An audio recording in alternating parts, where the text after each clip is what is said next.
Hey everybody, welcome to Hearing God in Luke chapter 5. And today's video is really going to kind of be part 2 of what we started yesterday in a discussion about fasting.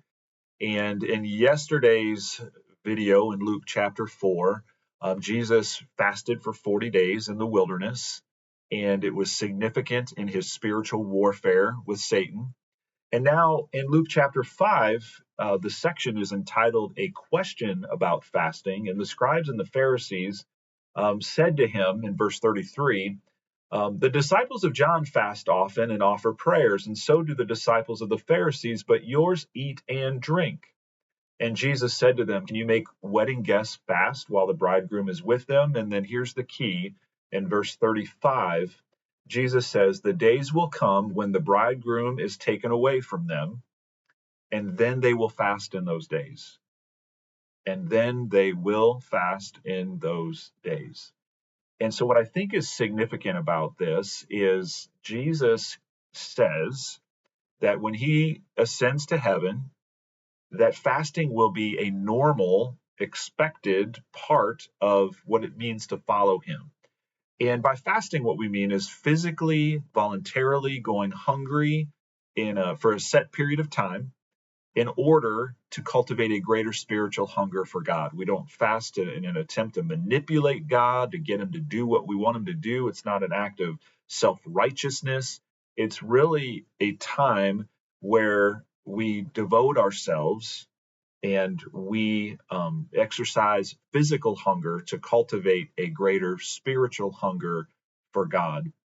And there are indeed a lot of questions that go along with that. And as I mentioned yesterday, we have all kinds of rationalizations and reasons why we shouldn't have to do that or why we can't do that. And that's between you and the Lord to determine which of those are legitimate, which of those are not. And sometimes we even try to make fasting mean something else, which can be effective. If you watch too much TV, then fasting from television for a season, that can certainly be very healthy spiritually. But I think sometimes we do all we can to go away from having to fast physically from food because it hurts. It's just not something, especially in our culture of plenty, that we desire to do. But that's precisely why I think it's important to deny ourselves, to pick up our cross and follow Jesus. We don't often deny ourselves in meaningful ways. So I think what is convicting to me most is that this is not the first time I've shared this theme. This is not the first time I've talked about my personal conviction about my need to fast. And again, it's significant that it was present in Luke chapter 4. It's here again in Luke chapter 5. It's not going away. And I feel like the Spirit is speaking to me about the significance of this, and I need to take some definite intentional steps in this direction. So I would love to hear from you about what your thoughts are on that. The goal is not just to be ascetics who just suffer for the sake of suffering. That's not Jesus' intent at all. But Jesus said in verse 35, the days will come when the bridegroom is taken away from them, and then they will fast in those days.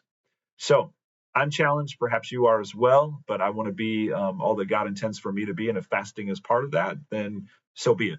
And that will ultimately be for my good.